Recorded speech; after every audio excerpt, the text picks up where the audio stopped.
Allez, on ferme la page basket du Delta Sport pour ouvrir celle du football et de la CFA2 où tout ne tourne pas rond en ce moment du côté de l'USG. En témoigne l'article de presse paru dans le Phare Dunkerquois. Voici le titre. C'était mercredi et du coup, ambiance bizarre pour la réception de Croix, à résumé de la rencontre. Après une semaine en eau trouble, l'USG retrouvait le terrain du championnat avec Giuseppe Bianco à sa tête. J'ai dit aux joueurs que je m'étais senti trahi. J'ai dit aussi que j'allais demander une entrevue avec le président pour essayer de trouver des solutions et d'y remédier. Et qu'une de ces solutions, ça pouvait, j'étais capable d'envisager, de pouvoir céder ma place à quelqu'un qui éventuellement serait plus compétent que moi. Le coach gravelinois assistera impuissant dès la première minute à l'ouverture du score signé à midi pour Croix.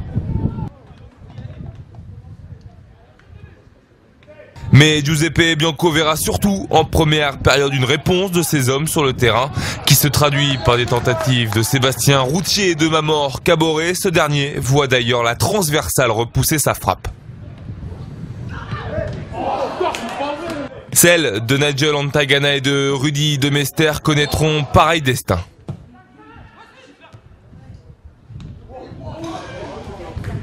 En seconde mi-temps, l'USG va continuer de pousser, mais sans pour autant mettre en danger la défense croisienne. À un moment donné, on a manqué de poids offensif une fois de plus.